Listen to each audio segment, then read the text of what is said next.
Ազգային ժողովի մեծարգո նախագահ, հարգելի գործընկերներ, երեկվանից քննարկում ենք հակակոռուպցիոն կոմիտեի նախորդ տարվա գործունեության հաղորդումը ու ինչպես Տիկին Գալստյան երեք առաջի շարքից ասացի, կոռուպցիա բառը լսելուց նախկին իշխանության մի ներկայացուցիչ խմբակցությունը, պատիվ ունեմը, ուղղակի ծակ եմ անեկել ու չի եկել, ու դա ֆայմի քտածակի հարց է գոնե, որ ավելի չգրգռեք էլի, մեր այսպես ցանկությունը ձեզ ավելի էնտուզիազմով ասելու համար, թե դուք ինչեր եք գրփել Հայաստանի Հանրապետությունից ու քաղաքացուց։ Հետո այդ որ ասում եք Տիկին Գալստյան, այդ մենք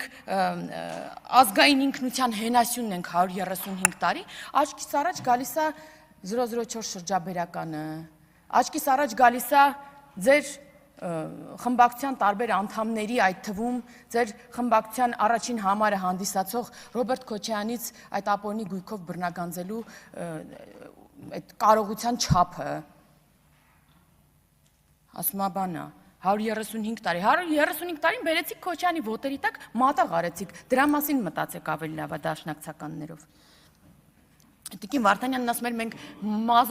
սադո-մազոխիստական հակումներ չունենք, բնավ այդպես չեմ կարծում, հաստատ ունեք, որ նայում եմ, որ էլի նստացեք ու հեսա էլի շարունակելու եք խոսել ձեր խմբակցության անդամներով։ Կամ որ ֆայմ ունենայիք, կներեք, բայց չեք գա նոր ստեղ Տիկին Կյուրեղյանը չէր խոսիլ թոշակի բարձրացումից, 16,000 դրամ մինիմալ կենսաթոշակ ստացող քաղաքացով թողել եք, հեռացել եք, մերժվել եք, գնացել եք, հիմա դարձել է օրինակ 46,000 դրամ ու դա մինիմալ կենսաթոշակն է, որի վրա ավելանում է օրինակ, բացի այն, որ մարդը ինչքան աշխատել է, այդքան ավել է ստանում, բացի դրանից այսօր մեր կենսաթոշակառուները ստանում են դեղեր, որի վրա իրենք բացառապես մեծ մասը իրենց կենսաթոշակից ծախսում էին դրա վրա, անվճար դեղեր, անվճար առողջության վիրահատություններ ու տարբեր ծառայություններ են ստանում։ Դրա համար, որ ֆայմ ունենեք, դուրս չեք գա ու գոնե այդ բարեփոխումների մասին չեք խոսի։ Կամ Տիկին Գալստյան, դուք մեր երևի ազգային ժողովի ամենաավագ գործընկերներից եք կին, հեչ ընդունելի գործելավոճ չէ, երիտասարդ գործընկերոջը ԳԿՔ-ի ուղղագրություն սովորեցնեք, հեչ ընդունելի չէ, չեմ ասում դա տեղին է, անտեղին է, դա ուղղակի պրիմիտիվ, չգիտեմ, բան է էլի, փորձում եք ինչ-որ դիվիդենտներ շահել մի բանի վրա, որը հեչ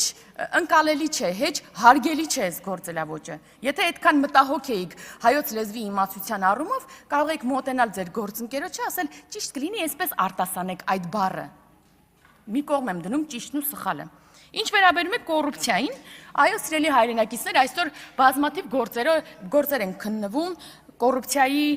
մեղադրանքներով, կան մեղադրական եզրակացություններ, կան այդ գործերով անցնող նախկին պաշտոնյաներ, որոնք թռած են Հայաստանի Հանրապետությունից, այսօր էլ հայտ են ներկայացնում ձեր այդ միասին այդ օլիգարխիկ իշխանությունը վերականգնելու։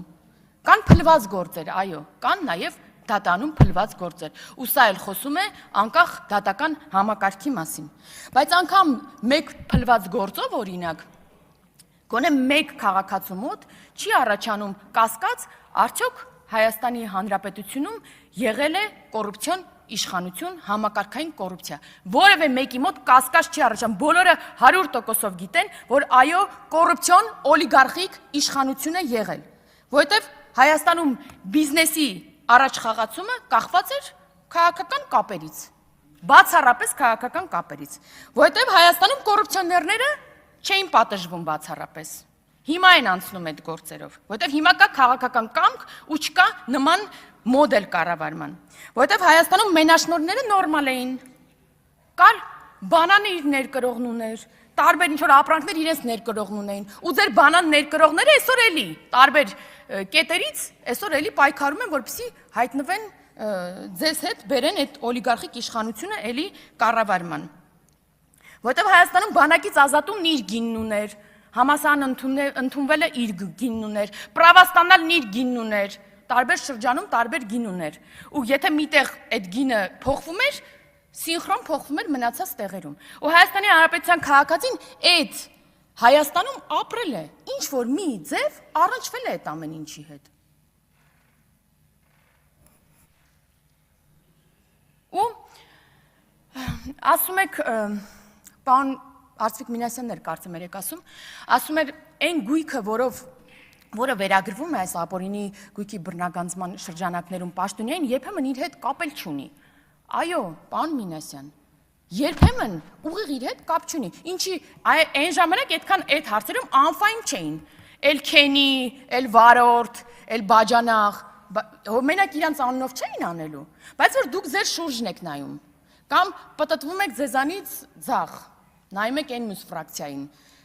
Ինչ եք հասկանում, որ ամբողջ կյանքում չինովնիկը, պետական ծառայողը չէր կարող այդ դղյակներն ունենալ, այդ կարողություններն ունենալ, միանգամից 26 գույք ապօրինի գույքով անցնել, անշարժ շարժական տարբեր գույքեր ունենալ, մի քանի 100 միլիոնավոր դրամներ չհիմնավորված փողեր ունենալ, պարզապես չէր կարող։ Կամ Տիկին Կյուրեղյանն ասում է, դուք վախենում եք, որ չեք կարող ձեր հիպոթեքները մարել։ Այո, Տիկին Կյուրեղյան, մեր ֆրակցիայի գերակշիռ, երևի ես չգիտեմ մարդ որ չունի, հիպոթեք, վարկ, որովհետև մենք սովորական ոնց որ մեր ժողովուրդը ապրում ենք այդ կերպ, մենք չունենք այդ միլիոնները, որ տանք եւ տուն առնենք մեզ համար։ Կներեք, չունենք, չենք մեր հայրերը չեն գողացել, մենք չենք գողանում եւ չենք գողանալու։ Կամած կփակենք, ունենանք արդար քրտինքով մեր տունն էլ, մեր մեքենան էլ եւ որևէ մեկը չի անիծի մեր երեխաներին։ Եվ հետո չենք գնա եւ ձեր նման չենք վախենա բանից, բանտում հայտնվելուց։ Մեզ ամենաշատը մեր քաղաքացիները մեղադրում են ամենաշատը նրանում, որ դուք միջև հիմա հնարավորություն ունեք, ոչ միայն դուք, նախկին իշխանության տարբեր նաեւ ներկայացուցիչ, միջև հիմա հնարավորություն ունեք, ասում են, ձեր թուլությունն է, որ միջև հիմա նրանք հնարավորություն են խոսալու, հնարավորություն են առաջադրվելու։ Մենք իհարկե ես ներողություն եմ խնդրում տեմպերի համար, սիրելի հայրենակիցներ, բայց պետք է հասկանալ, որ մենք եկել ենք իշխանության ու մարմիններ ենք ստեղծել հակակոռուպցիոն։ Մենք եկել ենք դատարան ենք ստեղծել իր այցյաններով, օրենք ենք ընդունել ապօրինի գույքի բռնագանձման մասին, որը այս մարդիկ գնացել բողոքարկել են սահմանադրական դատարան, այն մարդիկ, որոնք պետք է անցնեն այդ օրենքով եւ անցնում են։ Ու 1 տարի առաջ է սահմանադրական դատարանը վճիռը հրապարակել, որ հակասահմանադրական չէ այդ օրենքը։ Դրա համար այդպես է ստացվել։ Իսկ ինչ ունենք այդ օրենքով։ Այս կարճ ժամանակահատվածում այս տարվա փետրվարի դրությամբ 612.5 միլիարդ դրամ հայցագնով գործ կա դատարանում, 166 անձ է